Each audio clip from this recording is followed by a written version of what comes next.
यह संपूर्ण सृष्टि में एक ही नियम काम कर रहा है। यदि बारंबार किसी विषय को आप दोहराओगे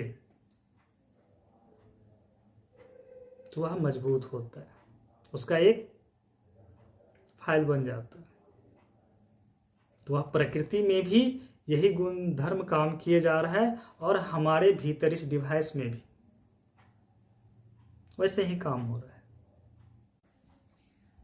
किसी एक के कार्य से नहीं हो सकता। कोई भी क्रिया या प्रतिक्रिया किसी एक के कार्य से नहीं होता। अब जरा देखो कि आप किसी को गाली देते हो तो संपूर्ण सृष्टि आपके साथ है। बोलो कैसे?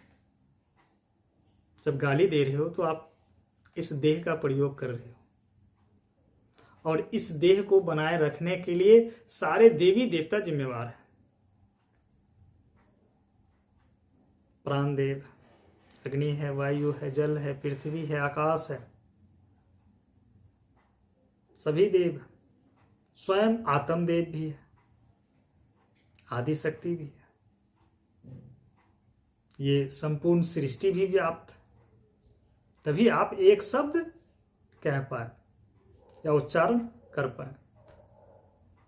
अन्यथा आप एक शब्द को उच्चारण कर पाएंगे यदि प्राण खींच लिया जाए?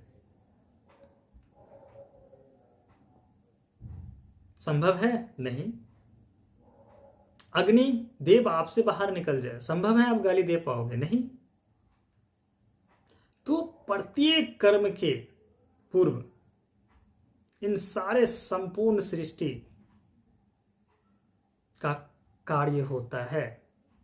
संपूर्ण सृष्टि मिल करके ही किसी घटना या किसी परिणाम को जन्म देती है।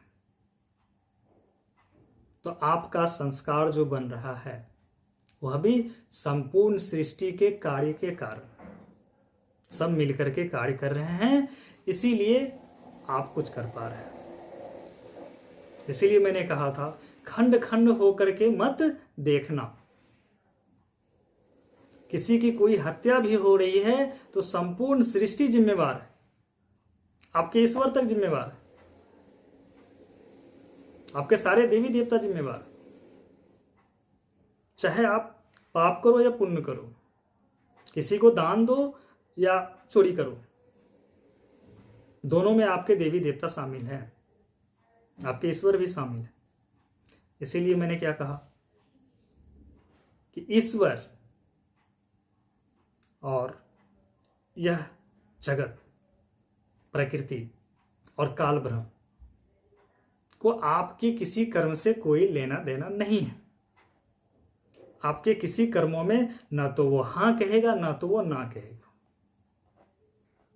क्योंकि आपको अज्ञान है, सृष्टि को अज्ञान नहीं है, काल ब्रह्म को अज्ञान नहीं है, ना आत्मदेव को, ब्रह्म को अज्ञान है। तो इस संपूर्ण सृष्टि में अज्ञानी सिर्फ आप हो। आप में ही पाप पुण्य का उदय होता है, सृष्टि में पाप पुण्य उदय नहीं होता। आप में ही किसी की हत्या या हिंसा अहिंसा जैसा शब्द आप में आता है। सृष्टि में हिंसा अहिंसा जैसा कुछ भी नहीं, क्योंकि अगर वो हिंसा अहिंसा को चुनाव करने लगे तो सृष्टि नहीं चलेगी। सृष्टि चलाने के लिए उसका जो गुण धर्म है वो पर्याप्त, और उस गुण धर्म से क्या हो रहा है उससे कोई फर्क नहीं पड़ता। किसी को आप चाहे राजा बन जाओ, फकीर बन जाओ, ज्ञानी बन जाओ, अज्ञानी बन जाओ, कोई फर्क नहीं पड़ता। ये आपकी अज्ञान दशा है, उस ब्रह्म की अज्ञान दशा नहीं है, न ही इस प्रकृति की, न ही काल ब्रह्म की। आप अज्ञान दशा में हो तो आपको ही मुक्त होना है। तो फिर आपके लिए ही पाप पुण्य, अच्छा बुरा, कर्म या जन्म या पुनर्जन्म, यह सब लागू होता है और आपके अज्ञान दशा में बने रहने तक ही यह सब होगा। जब आप अपने मूल स्वरूप में आ जाते हो, मुक्त हो जाते हो, तो जो दृष्टि अभी मैंने दिखाया ना, मैंने अभी क्या कहा कि अगर आप हत्या भी करते हो, गाली भी देते हो, तो परमात्मा साथ, वही दृष्टि आएगी। तो इस दृष्टि से जब देखोगे तो संपूर्ण सृष्टि की घटना शून्य है। क्या है? शून्य, मतलब कुछ नहीं हो रहा है। आप जिसे कह रहे हो ना अच्छा बुरा सब, यहां कुछ नहीं हो रहा है, शून्य है ये।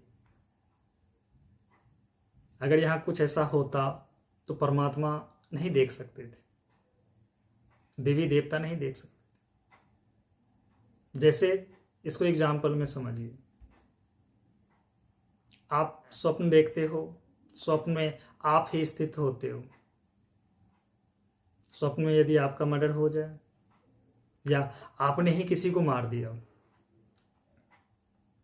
तो बहुत ही भयानक स्वप्न देख लिया, आप ग्लानि करोगे, क्रोध भी आएगा, पाप पुण्य का ख्याल भी आएगा।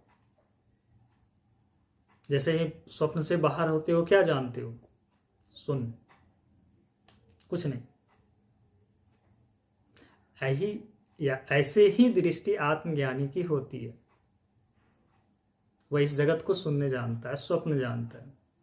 इसीलिए वह किसी भी कर्म में ना तो हाँ है ना तो ना है, उसकी समदृष्टि हो गई, सब ठीक।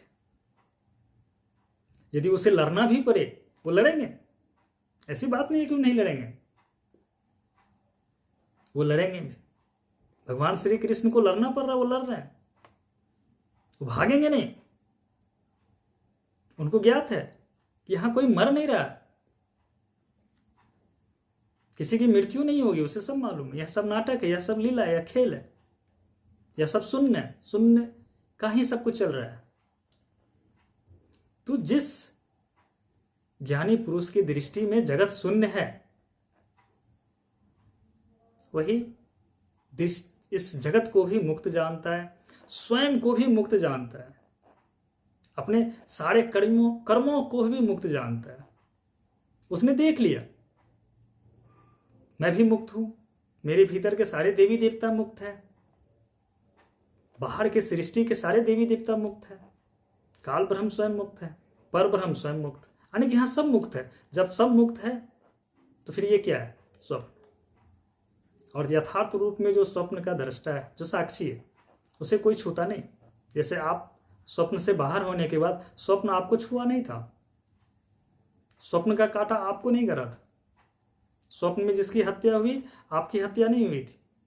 उसी तरह से आत्म देव को, उस पर ब्रह्म को, जो आत्म राम, उसको कोई नहीं छू सकता, वह मुक्त है, मुक्ति रहता है। तो जो आप ये संस्कार की बात कर रहे हो, संस्कार की बात तब तक है जब तक देवभान में है। और संस्कार जो जन्म होता है वह प्रकृति के नियम के कारण ही हो रहा है, और ये होगा क्योंकि ऐसा सॉफ्टवेयर है, ऐसा ही हार्डवेयर है, और इसमें अहम उत्पन्न होगा तो ये करेगा। अपने कहो पूर्वज के जो पूर्व का संस्कार, उससे मिलकर के नए संस्कार को ये जन्म देता ही रहेगा। ये ऐसे ही श्रृंखला चलता रहता है। ये स्वप्न का श्रृंखला है। जब आप अपने इस स्वप्न से बाहर निकलेंगे तो जो दृष्टि मैंने अभी आपको दिखाई, यही दृष्टि आपकी होगी, आप सबको निर्दोष पाओगे।